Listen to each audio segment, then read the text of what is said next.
What's up, everybody? This is Rob Brandt. And this is Rick Brandt, and we are the Brothers Brandt. We're back with an absolute banger of an episode 146 college football game day experience rankings. We're going to be ranking our top 20 college football experiences. Okay. But on this specific episode, it's a two-part series. So this one is ranking the back half of the 20, so 20 to 11. And we're going to go through our 20 to 11 seeds on college football experiences. Rick, we've traveled the country, talked to seeing college football games, talk to our listeners a little bit about the experiences and what to expect. Rob, I would be honored and privileged to get into the nuts, get into the weeds, get into the mashed potatoes of this podcast. And, you think about all the sporting events that there are in the entire world to go see. And I think you correct me if I'm wrong, but college football games on campus are probably the best. I mean, if it's not number one, it's probably number two or three type sporting experience that you can have with loved ones going to college football games in the fall. Am I right? Yes. Yeah.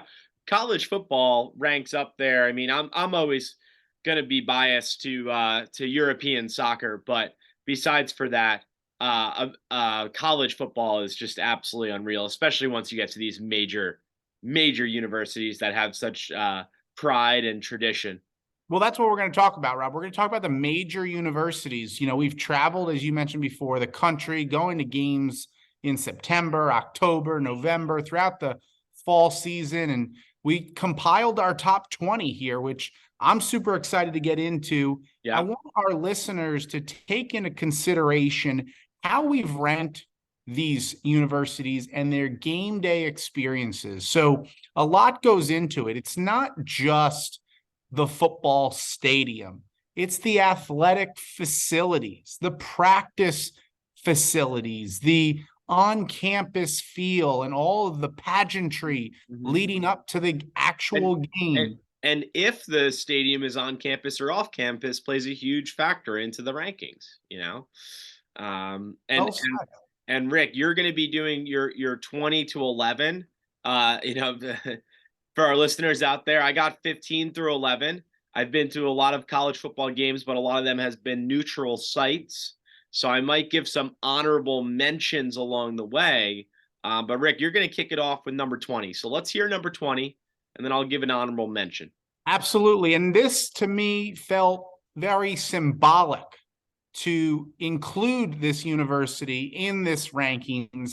One, because it's from our home state, the Garden State, Rutgers University, and it's now known as SHI Stadium. It was built in 1994, and it seats now 52,000 fans. Over the years, there's been significant renovations and remodelings. It's seen a rebirth. And I use that word intentionally because Rutgers University in New Jersey is actually the birthplace of college football. Back in 1869, the first ever college football game was played in New Jersey, and it was Rutgers University versus Princeton. And Rutgers came out on top. But that's the history.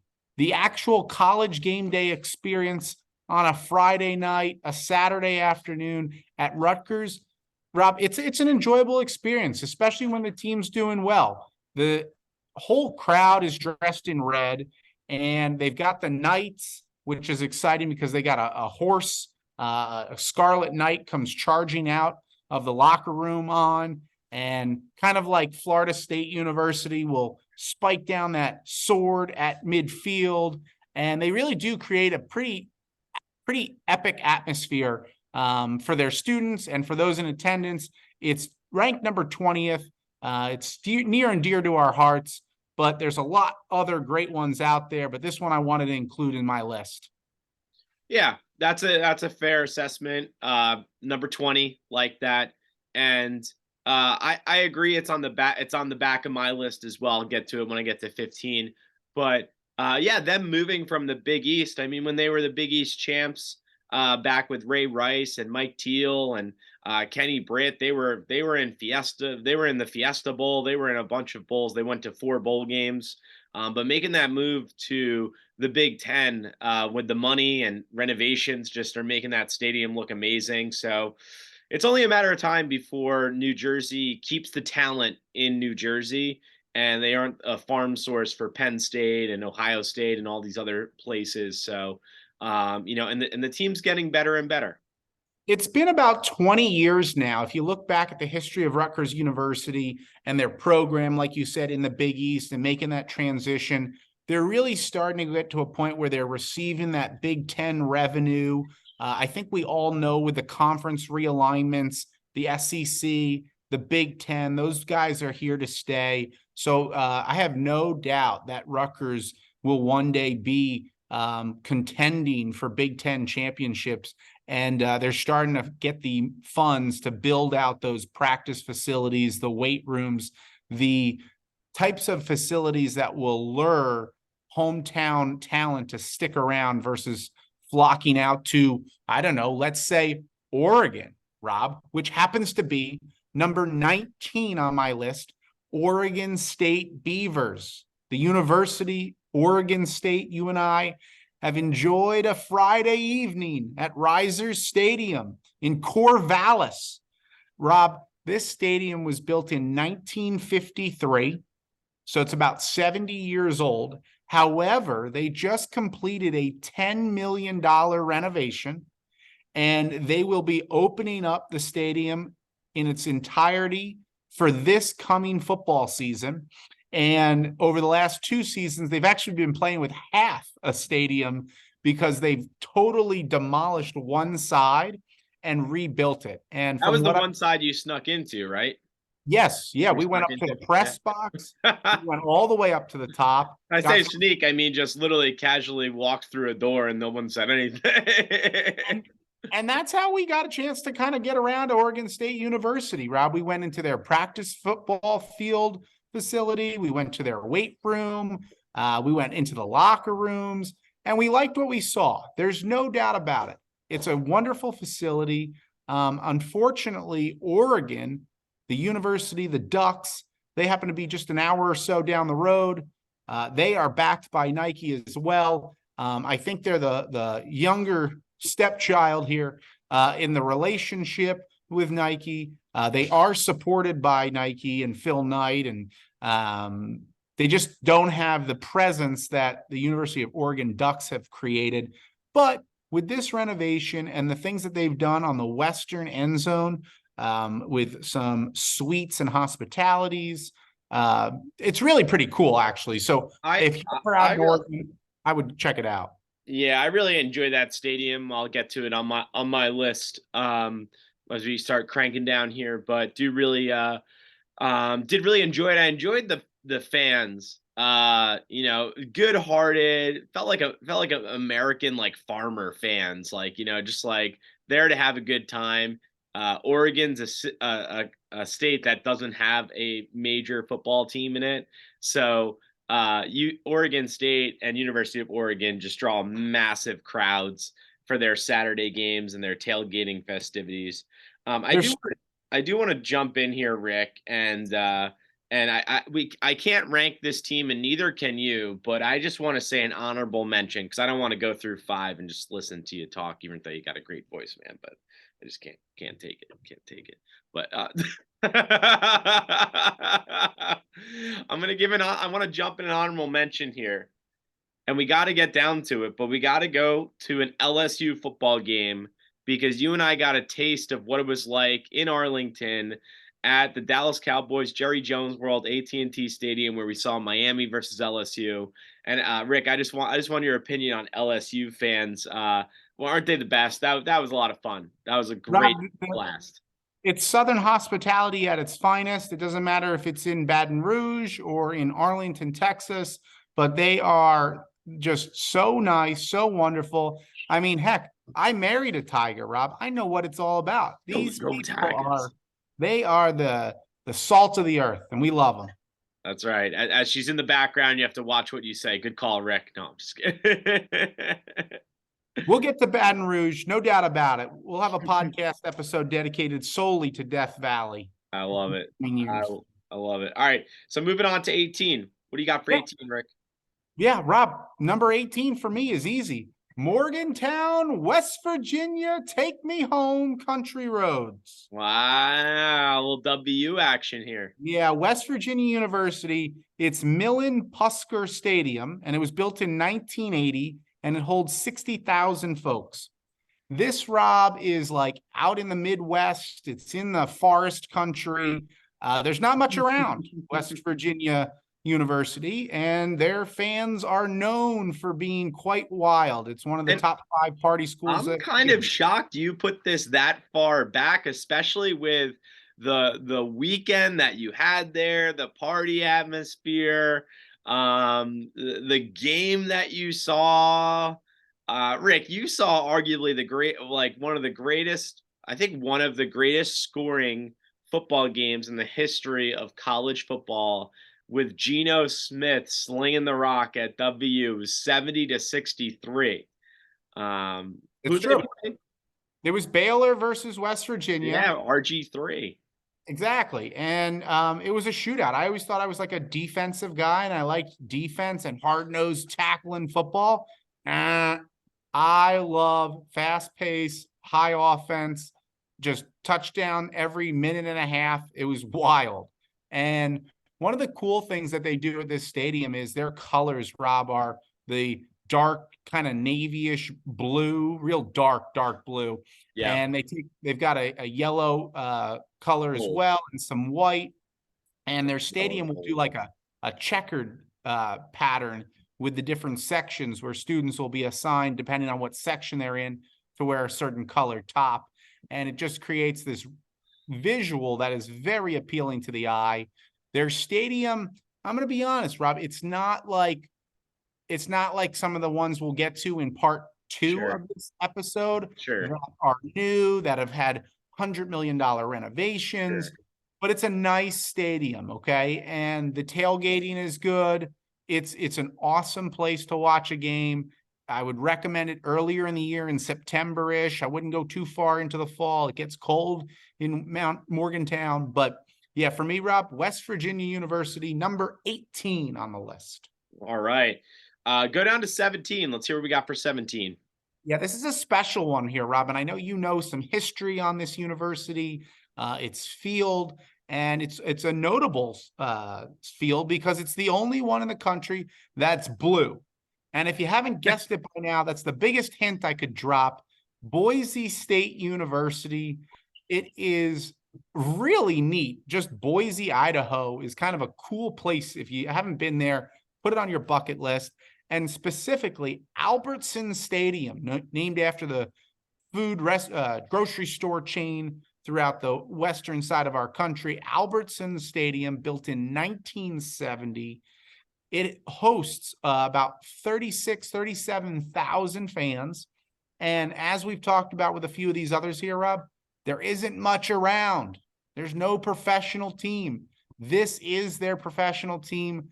Their fans live and die by the Broncos of Boise State. And it was this blue turf that everybody is fascinated by. It's this home field advantage. It's just so cool. Rob, talk to the listeners about the blue turf. I mean, you have more experience. You've been there, so it's blue. It's their color scheme, Broncos, the orange and blue. That's pretty much all I got for you, Rick. Why don't you tell the listeners about the blue turf, considering you walked it? I'd be happy to. So here we go, folks. Way back when the Boise University athletic department was trying to figure out a fun way, a cool way to kind of like get their city, their university on the map. And the athletic director at the time had this idea, and there was no issues with the NCAA at that point because it really had never even been an idea. But they said, let's make our turf blue. Let's just, a manufacturer can create a blue turf, let's install it. and it'll just be a really special way to stand out amongst everybody else who's got green turf, whether it's natural grass or whatnot. But yeah, they went and built a blue turf field. There now are regulations within the NCAA that prohibit any other fields from being blue throughout the country. So Boise State owns the only Yeah. blue turf in the country. And it's really become like a catchphrase out there: protect the blue, protect the blue. And they're dominant at home inside their own stadium. The stadium itself actually is pretty sweet because it's kind of built into a little bit of a mountain range. So you Okay. can kind of look out as the sun's setting, very picturesque. The stadium isn't like awe dropping. There's some really nice hospitality suites on one side of the stadium. The locker rooms, however, are fantastic. Excellent locker rooms, excellent fun spots for the players to hang with, like ping pong tables and Yeah. arcade Do, games. do you And do you do they have any special food like out there for the games, like anything like bison burgers or that's some? exactly what they serve. They serve bison burgers out there in bison country. Good guess, Rob. Good I guess. was just curious. Yeah, if they had some. I mean, it's Idaho, man. It's like the kind of not Pacific Northwest, but Northwest of America. So they're um they need to have some intrigue. I feel Well, like. the potatoes too. Their French fries are Oh, very good out there, oh very yeah, fresh. Idaho yeah. famous Hey, potatoes. that makes sense. That makes sense. All right, And Rick. one other thing Oh, about Boise State is they yeah. actually have a massive facility dedicated to their band. Their band is a big part of their university. Wow. And so, some of the big schools, the Ohio States, obviously notable bands, but people always think of the Blue Turf. Their band is actually a pride of their university, and quite impressive facility they have That's cool. dedicated to all their band training and practices and facilities. It's pretty sweet. That's cool. And I'd be remiss if I didn't say such a cool stadium to go to. A lot of these other stadiums we're going to talk about are pretty accessible for us on the East Coast, pretty accessible for people in Texas and all that. But to take the pioneer and blaze the trail to go to Idaho for a Boise State game, I don't know when I'll cross that off, but I hope I'll cross that off at some point. It So really and will. it's cool. It's It really cool. shows dedication, really. That exactly dedicated. You're more dedicated than the average folk. Um, yeah, and it's cool to see them do it. They've been doing well for a decade now. Like they had the I think it was the Sugar Bowl, right? That they were in and they beat Oklahoma, if I'm not mistaken. I think it was Oklahoma, and just to see them always ranked in the top 25. We haven't been to this field yet, but with the blue turf, I do want to go to the teal turf. I want to go see Coastal Carolina play at some point. And that's certainly an option. Beautiful place to be. I'm sure September, October, it's got to be really nice there.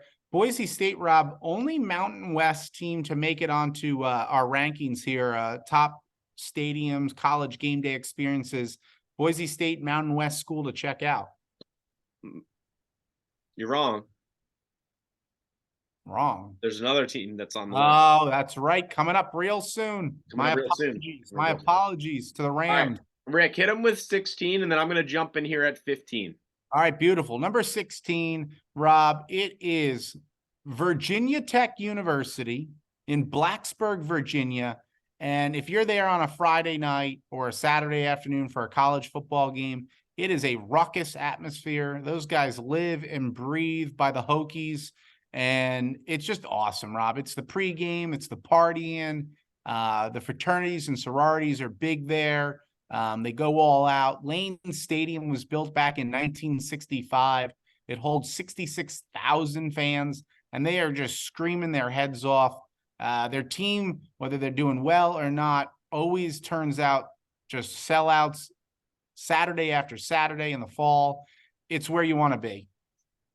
Yeah, their entrance is one of the best, is one of, if not the best entrance in college football.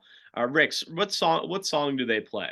Enter Sandman by Metallica, and you'll see the crowd just absolutely shaking. The stadium is reverberating. You just feel like you're in an earthquake as as the team comes charging out of the tunnel, it really gets the hair standing up on the back of your neck. Yeah, yeah, I love that. And I don't know if they still do it, but I remember watching games and I loved watching them bring out a old school lunch pail to for the coin toss. Do they still do that, Rick? I remember they Yeah, did that for a yeah, while. Okay. that's their motto. That's Okay. their blue collar Virginia Tech Love it. mentality. We're just going to come to work today and just grind it out and Yeah, get the W. love They that. had a huge renovation recently too to their athletic facilities. So their indoor training football facility, Okay. their weight room. It's now pretty centrally located on campus, which is Yeah. also where the stadium is. So just a really cool buzz on game day. And we highlighted this stadium. We're going to talk about. I'll just blurbs right here. We talked about this on a previous episode of the Brothers Brand podcast. Who'd they play? Who'd you see when you went there? I saw him play Georgia Tech, Rob. So Georgia Tech, Virginia Tech, a little rivalry right there on the East Coast. Technology. Technology. No, it's wonderful, Rob. Wonderful. Definitely get to Blacksburg. It's a beautiful campus, and they know how to do it. They know how to do it. All right, cool. Well, hey, I'm going to jump in here at 15, kind of start to share my wisdom. And, it ranks 15 on my list because you've been to 20 stadiums, but you've already talked about it. Rutgers, the birthplace of football, is on the bottom of my list. Not that, when you get to these 20 or 15 schools, it's tough, especially to crack the top 10 nowadays is wild. So, yep, 15 Rutgers.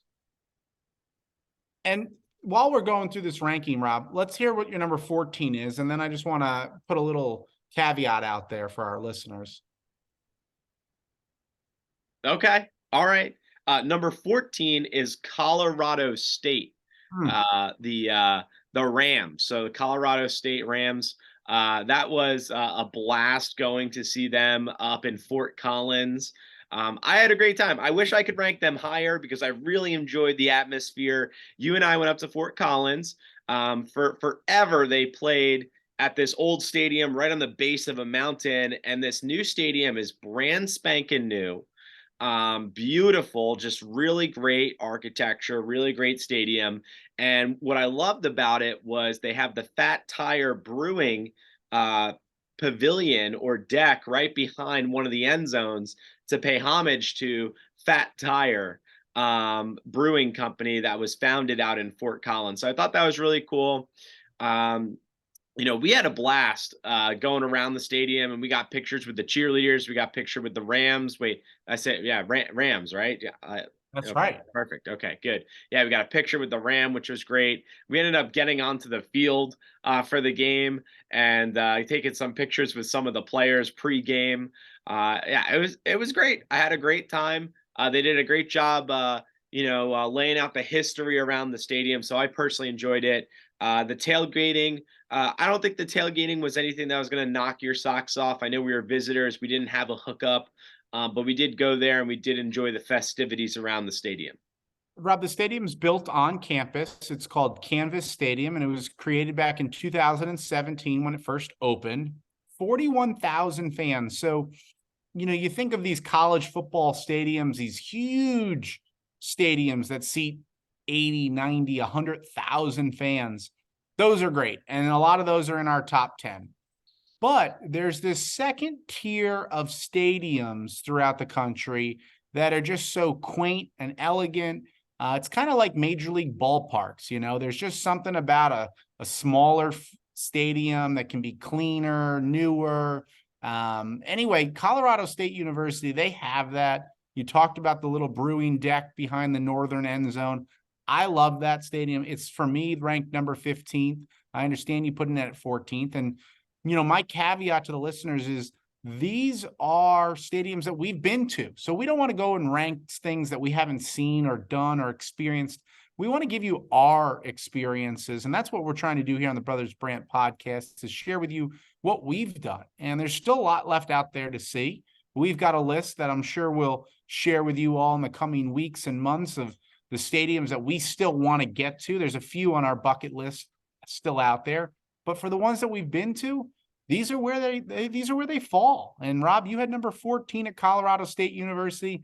My number 14 is Baylor University, McLean Stadium. And to me, Colorado State University and Baylor University have virtually identical feeling type stadiums. McLean was built a few years earlier in 2014. It's just a few thousand seats larger at 45,000. But you take a trip to Waco, Texas, and see the Baylor Bears play on Saturday in the Falls. You're going to have a great time. It's built on one of the rivers that flows through town. Rob, talk to the listeners about how cool this is. Yeah, I mean, you and I went there for a game on one of our sports road trips, impromptu game. Yeah, I thought it was awesome. I mean, the river is right next to the stadium, so they have a dock. They have boats parked there. People are partying on the boats, pre-gaming out there, and it's just something you don't really think of too much when you think of a Texas pre-game. You're not just like, there's a river nearby or there's a lake nearby, and I just thought that was the coolest thing. And to your point about Colorado State making a stadium that's accommodates like what they're truly going to bring in of 41,000 people. I feel like Baylor did the same thing here. They realized, they're not going to bring in 100,000, 80,000. I mean, I'm sure there's still room for renovations if they do want to add on. Eventually, they always build them out intelligently. But I love how it's a tight, compact stadium, but can still get that. What was it, 50? 45,000 in there. Maybe if Texas or someone else comes or whatever it may be is in the Big 12. Well, not Texas anymore, but Big 12. So really They've enjoyed it. got in their eastern end zone, they have no seats actually. There's a big, great lawn, and it's kind of Yes. a hillish type lawn where fans can throw down a blanket. They can just chill on the lawn and watch the game there. So nice, cool setting, which you don't see typically in a lot of college football stadiums, and Mhm. a nice size jumbotron in that same end zone. And I do like the alternating turf for every 5 or 10 yards, where Mhm. it's a light green, a dark green. So I really enjoy that.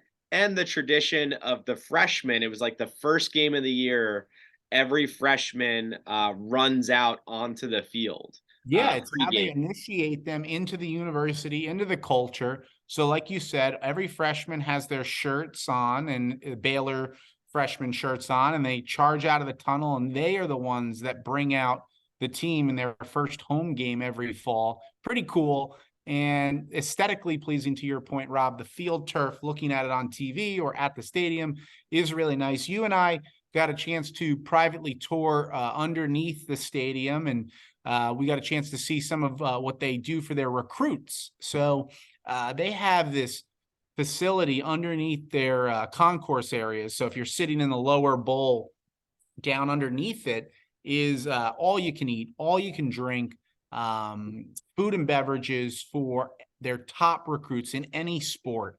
It's like a glorified cafeteria on steroids, but it's for family, parents, siblings of football recruits, basketball Yeah, I recruits. mean basketball national champions, man. So they're doing something right.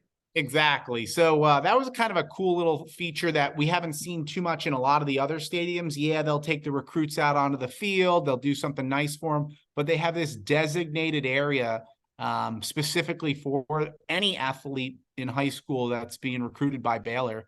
I love that place. And for me, Rob, it's number 14. Yep. And I'm going to move down to 13. I got Oregon State. We already mentioned them. You're rocking the shirt. We don't have to get too into it again. But yeah, I enjoyed my time out there. That was good. Go Beavs. Go I Beavs always like across they the had the street. chainsaw. The chainsaw is a Yeah. big thing out there. They're cutting down the wood all the Yeah, time. when we went out there, we saw Stanford, Oregon State, Christian McCaffrey lit it up for like 250 yards and like 4 tutties.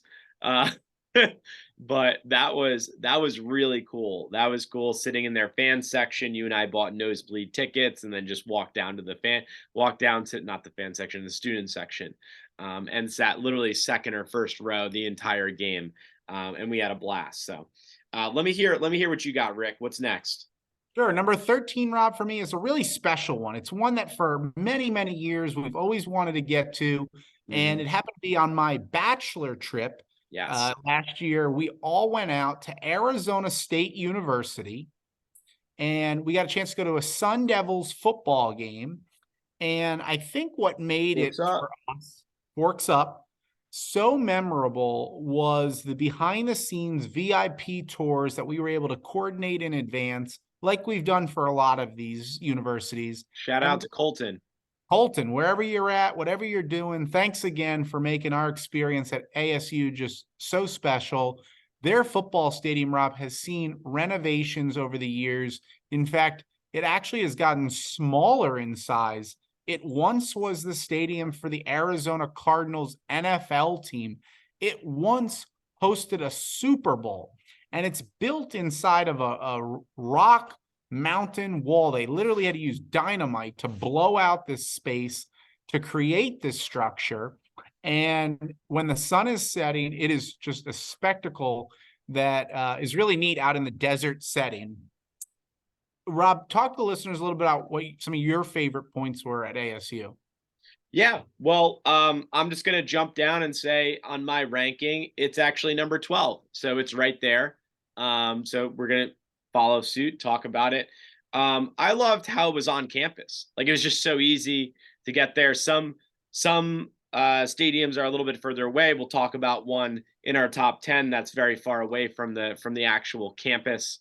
But I loved how close it was to the basketball stadium. It was literally right next to the basketball stadium. I loved let's see, geez. I loved the renovations, the behind the scenes tour, the history. Colton did a great job of taking us into the Hall of Fame, which was nice. But just seeing them with their suites and what they were doing for their suites. They knew they needed to upgrade them. I love stadiums like I mentioned previously that know their fan base.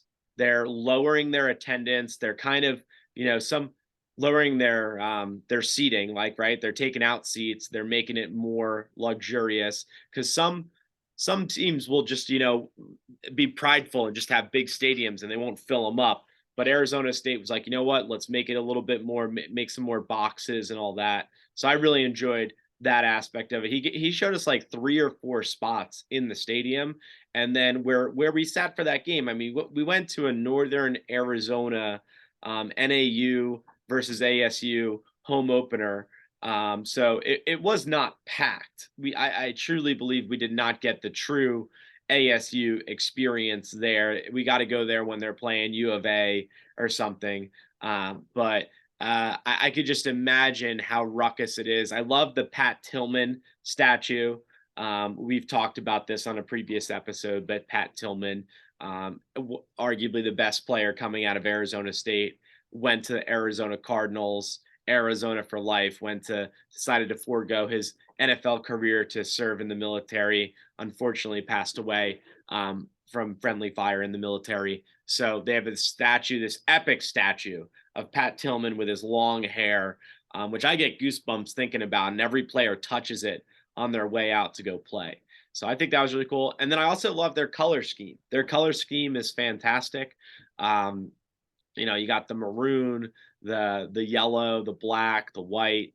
And hey, married man, you're a married man, but hey, phenomenal campus. Lots of beautiful women walking around. So if you're single, not us, but if you're single out there, go out there, have a great time at ASU. I love their logo, like the devil himself, Hmm. like carrying the pitchfork. I feel like that's just one of the coolest logos in college football. It's intimidating. I think that for me, Rob, being out on the field as the team came out of the tunnel, holding the Arizona State flag as the students section was just jam packed and the sound was bumping. It was really cool. And I loved that place. And I felt like it was a fun spot to check out a game during the football season. Yep. Yep. And I'm going, let me go to my 11 and your 11. We'll wrap this up. My 11 is Baylor. We already went over it. But right there, 1-2 punch, ASU and Baylor. Really enjoyed that stadium. So Well, let's hear what your 11 is, Rick, and we'll sure. wrap Well, this up I'll for our give you my listeners. 11 and I'll give you my 12. And they're both right there in the same city of Los Angeles, Rob. These guys are historic venues that we've actually talked about in previous podcast episodes, but put them on your bucket list if you haven't already. For me, number 12 is UCLA, the Rose Bowl in Pasadena, built in 1922, seats 89,000. And UCLA has been playing their college football games there since 1982. So about 40 years roughly that the Bruins of University of California have been playing their games at the Rose Bowl. We all know on New Year's Day, there's the epic Rose Bowl game, but this also is home to a college football team every Saturday in the fall. And you and I have been there. We've enjoyed it. It's a historic venue. They've had Super Bowls, they've had World Cups, they've had the Olympics there. In fact, that was the reason why the stadium was built 100 years ago. And for me, Rob, I love it. I think it's a really cool spot, a historic venue.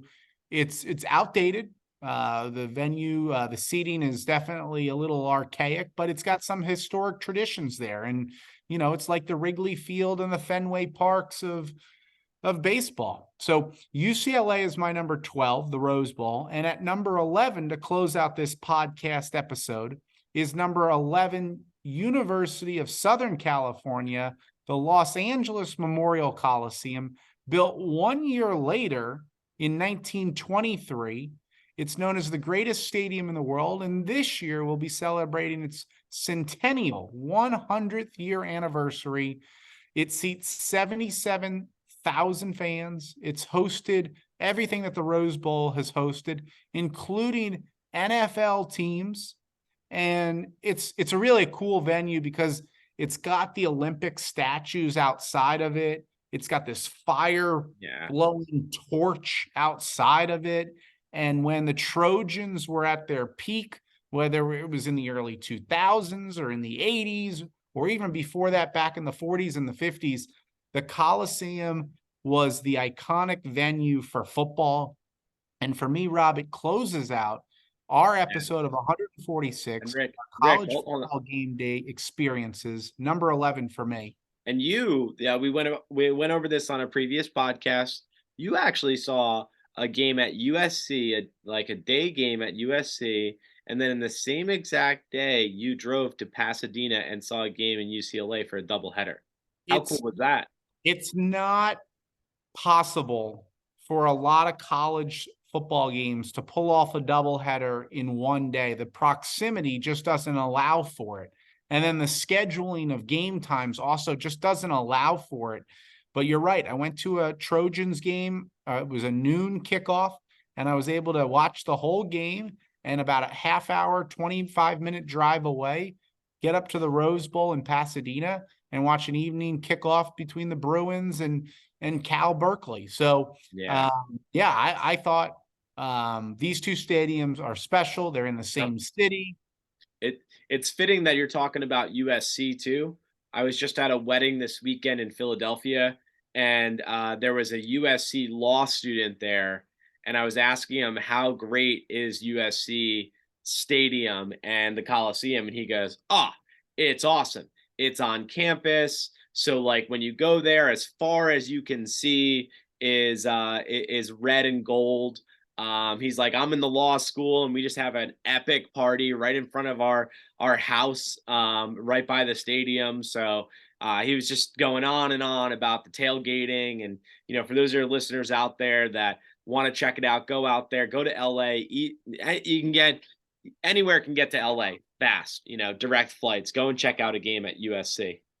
Rob, as we move along and we chronicle our top college football game day experiences, I'm excited for us and our viewers to get into our next episode coming up real soon, where we talk about our top 10 college football experiences. But for now, I'm Rick Brandt. And I'm Rob Brandt. Thanks for listening. And we're the Brothers Brandt.